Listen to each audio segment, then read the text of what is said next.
Good morning, everyone, and welcome to this presentation about the EBU Dynamic Media Facility. This is a continuation of the previous presentation from the CBC Radio-Canada guys. So my name is Vincent Trussart. I'm VP Software Architecture at Grass Valley. We've been building dynamic media frameworks. Our solution is called AMP for the last 6 and 7 years. So you've seen this typical transition diagram that goes from hardware to software to full fixed function hardware devices to software appliances running on CUTS hardware, virtualization, Dockerization, cloud, accelerated cloud. So this evolution is not unique to our industry. It exists in every single industry.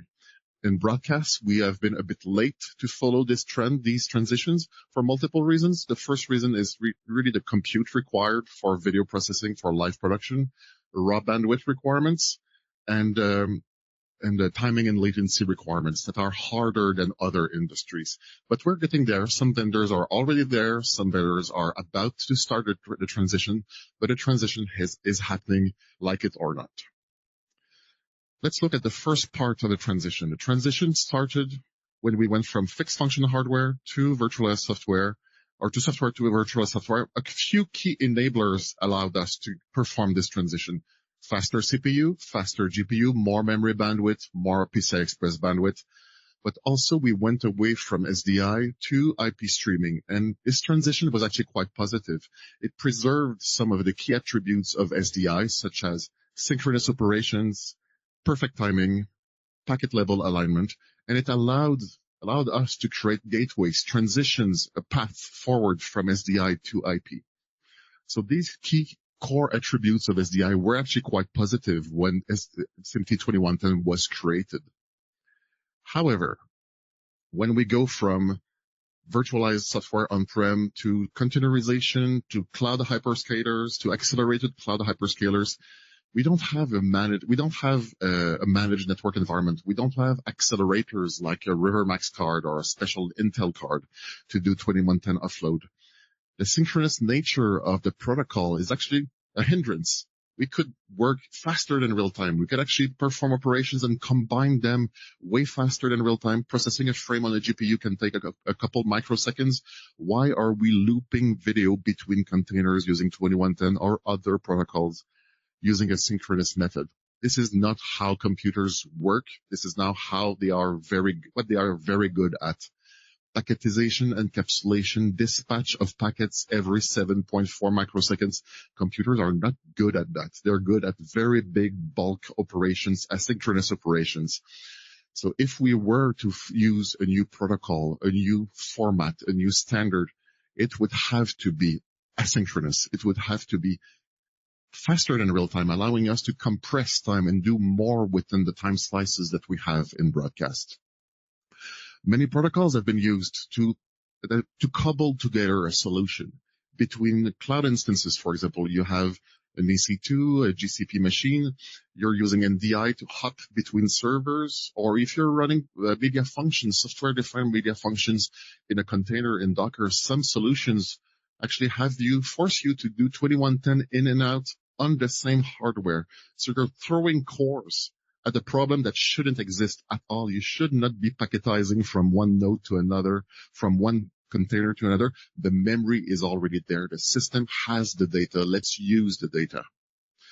And even worse, in an AZ, an availability zone in a cloud provider environment, in a region, you're not guaranteed that packet loss will be zero. You will lose packet on-prem. In the cloud, in AZs. So some vendors or some customers are using SRT in risk because they have to introduce packet protection. If you lose a packet, you want to recover it. If you use SRT and risk to lose data that is really local, you have to encode, you have to decode. You're throwing away a codec, a precious GPU codec. You're throwing away cores to encode and decode media that shouldn't be encoded or decoded at all to begin with. Again, we're cobbling together solutions to resolve a problem. We're fighting against computers instead of leveraging what computers are good for. So the previous presentation talked about the EBU DMF initiative, so I won't go into too much details in it. But basically, it's a reference architecture. It has multiple layers, starting with the hardware requirements, the operating system requirements, media exchange, application specifications, user interfaces, and so on, allowing multiple vendors to participate in a dynamic media facility using software-defined applications and media functions. This presentation really is just about the media exchange layer. How do we define this layer in the middle so multiple vendors can participate into a healthy ecosystem where they can you can mix and match functions, media functions from multiple vendors. Different analogy to the same problem, the same idea. So we're talking about pipes and fittings and couplings and adapters to make sure that we have the basics, the wiring. So it's pipes allowing you to build houses. MXL will be the pipes between multiple houses. At Grass Valley, we have AMP. It's our house. It's our ecosystem for software-defined media functions. Other vendors have other houses. Let's make sure that we can actually exchange media natively between these media media providers and manufacturers. Last November, a key set of EBU members met in Geneva. We came out of this meeting with a set of requirements. These requirements for the MXL, so the media exchange layer, and we came up with the requirements and a Tiger team, so a group of companies willing to contribute code and accelerate the implementation of the MXL. The requirements were, first, let's not reinvent anything. If something exists that can be reused, let's use it. We are very good in this industry at reinventing over and over the same things. So the timing model of NMOS, of JTNM, is really good. It's really well defined. Let's reuse it as is. Let's not reinvent any of that. So the flows, the grains, the timing, the flow description of NMOS, let's reuse it. We're focusing on an SDK, not a specification. So we're writing code, ship and iterate, fail fast, learn quickly. And at the end, when we get to version 1.0, this becomes a specification. So it's very different. This is something our industry has never done. So let's focus on code, not specifications. When you write specs, you end up at the end with multiple different implementations from multiple vendors, and it won't work together. You have 2-3 years of interrupt testing, painful blood and sweat to get things to work. Let's focus on a common SDK first. We want to have optimal performance. I was talking about packetization, depacketization, encoding, decoding, memory copying. This is a waste of resource, and it's actually costing lots of money to our customers because they have to buy expensive GPU instances, expensive GPUs, expensive adapters just to move data around. So let's focus on optimal performance. Let's work with the computer, not against the computer. It has to be zero latency, so as fast as possible, so we can actually combine operations faster than real time and perform a lot of work within the unit of a grain, between two grains or two frames. It has to be secure because now you're sharing memory buffers. You don't want media functions to start messing around in the memory buffers of another media function, so erasing memories, deleting files. So you want to have something that is really well encapsulated, that allows multiple vendors to play in the same memory, with the same memory flows, the same flows, without any risks. So we have to be very, very security aware. We also want to have a model where the grains, the actual media units, can live on GPU memory or on host memory. So in some use cases, some vendors will want to run everything on the GPU. In some cases where data is coming over the wire, you may actually have a buffer in the host memory. We want to be able to leave the buffer where it makes the most sense. If you're combining multiple operations, and you're running on the GPU, don't bounce it up and down the PCI Express bus for nothing. Leave it where it makes sense. So these were the requirements. We started working on an initial implementation, and I'll cover the different implementation details one by one. So let's start with the NMOS and JTNM model. This is something that has been defined a while ago, and it's still very, very good. So for those who don't know, flows and grains model. So flows have strong identity, unique identity, are immutable. Grains are unit of media. In our case here, it's a video frame, a buffer of audio, or a buffer of ancillary data. So these are core concepts that we also use in 2110, that we use in NMOS and JTNM. So let's reuse them almost integrally as is without modification. The NMOS specification ISO 4 defines a flow schema. Let's reuse the video flow, the audio flow, the data flow as is. No need to invent yet again a structure to describe what a flow is. So it will plug well, it will integrate well into an NMOS environment. Strong identity, as I said, the flows are immutable. If you are modifying a flow, you create a new flow. You create a new ring buffer in our model. So you're not allowed to edit a flow. You create a new flow. It simplifies everything, and you can build on top of these core principles. Timing. We have a strong timing model based on the same concept as 2110 with clarification. So the timing of a grain is the origin timestamp of the grain, of the unit of media. So it's very clear.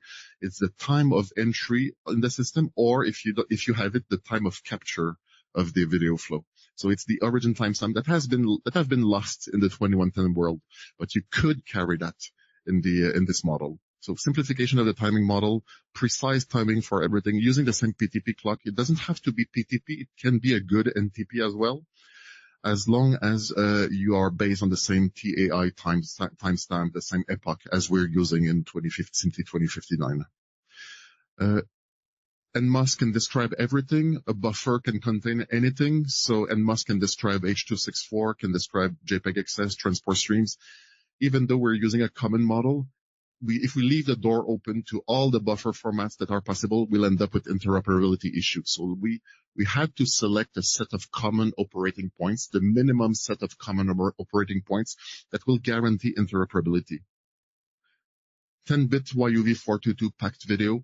Some vendors prefer 16-bit planar. Some vendors prefer 12-bit packed. Some vendors prefer 10-bit. We had to choose something. This one is very well understood by codec vendors, I/O boards, and so on. So 10-bit YUV422 for video, float 32 for audio, so uncompressed audio, and ancillary data, 2110-40 payload, just the payload of 2110, no modification. So again, let's not reinvent what doesn't need to be reinvented. Now let's talk about how it actually works. How do we share memory between media functions? So it's basically a ring buffer model. Ring buffer model, I think the key here is that we're not talking about senders and receivers. We're not sending media from one media function to another media functions. We are making accessible a ring buffer across media functions, and we are reading and writing to and from the media, the ring buffer. And that's a key difference. We've done so many protocols, wire formats, send and receive implementation in this industry.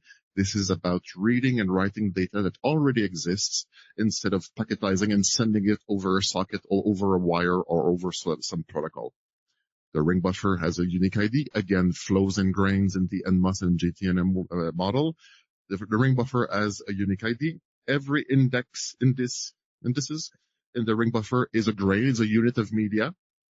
But if you start the ring buffer at the epoch 1970 and you carry on, you can perfectly address every single grain in the ring using the epoch time or the PTP time based on the epoch. So you have strong timing, strong identity, ring buffers, and a mechanism that is allowing you to decouple multiple media functions. And that's the key.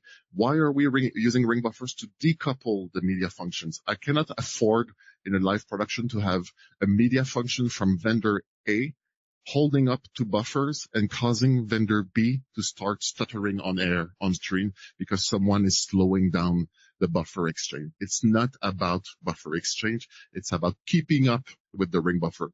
Network drivers work this way in Linux kernel. We're not inventing anything. This is a mechanism that allows you to provide perfect decoupling between media functions. Again, another trick, you can have multiple readers and multiple writers writing and reading from the media functions, as long as you can guarantee that your grains are binary identical, again, leveraging one of the benefits of this strong identity and timing provided by the JTNM model. But how does it really work? So this is Unix only. We're not targeting Windows at all with that. So Unix only, we have it working on Mac OS and Linux, but basically we're leveraging TempFS. TempFS is a virtual file system. So it looks like files, but it's memory in RAM. It's basically using the pages in the I/O subsystem of the operating system. So files on a virtual disk that are memory mapped, that are mapped in memory using mmap. The flow definition, the metadata about the flow, the grains are all memory mapped files. And this is how the ring buffers are created. It's more about a convention on how things exist in this layout more than anything. It's not a wire format. It's a layout. It's a convention of a memory, of a layout using virtual files. Since these are files, then you can leverage the Unix permission schemes. So if you are in Unix, you can apply group permission, user permissions, others permissions. These are files. You actually have fine-grained control on the permission of the flows. This production from vendor A can only read this flow because it's a multi-viewer. It doesn't need write access. So it should just read the flow. So it's part of a group that has read access to the flows. Same thing for the grains, same thing for everything. Since these are just files, you can actually group them into a folder, a directory, and this is what we call MXL domains. So you may actually have your nighttime production and your daytime production, and they have nothing to do together. They don't have any flows that are exchanged between these two productions. Create two subfolders and put your flows into these subfolders. They won't even see each other. They exist in completely different spaces. And lastly, since this is really just a folder, if you're running in Kubernetes, if you're running in containers, when you launch your container, you can actually mount a volume. You map the volume, your MXL domain, as your entry point for MXL. So you have very fine-grained control in Docker where your applications, your media functions will look for flow. So it's very, very flexible. And the most important one, there is no God service here. There is no service running. The operating system is the God service. The flows exist by themselves. There's nothing to crash. There is no service that is a single point of failure. This is inherently secure and stable. So I covered the intra-host exchange. So now let's cover the inter-host exchanges. So if you have multiple hosts running on the same fast network environment, as I said previously, let's work with the computer. Let's not work against the computer. So in this model, I talked about readers and writers. And here I'm going to talk about replication of flows, not sending grains. We're not sending grains from host A to host B. We are replicating a flow using acceleration technologies such as libfabric. And CT here will do a presentation about libfabric a bit later. So let's work with the switches, with the computer to move these grains, move these flows as fast as possible, work with the acceleration to move it faster than real time. The main benefit of this approach, there are multiple benefits to this approach. Of course, performance, latencies, asynchronous, and so on. But from an API point of view, the media function doesn't need to know that the flow is remote. The flow is a local flow for every user of the SDK. It looks like a local flow. I'm using my simple 5 functions in the SDK, and that's something else that we're proud of. The API is super simple. So open, read, create, delete. So you think the flow is local because it is local to you, but it has been replicated by a replication service. So that's how we move faster than real time between multiple hosts. Or if you have very isolated containers or pods in Kubernetes, you may actually move them from pod to pod using RDMA as well. One last word on deployability. We want this library to be as small as possible. We want it to work on embedded system with FPGAs, Raspberry Pis, up to hyperscalers. So it needs to work with a wide range of an execution environment because we have a very heterogeneous environment in this industry.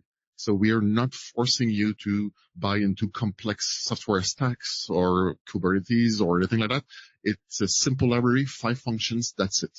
However, we want it to be compatible with Kubernetes. We want it to be compatible with Docker Compose or Docker or Bare Metal or Raspberry Pis.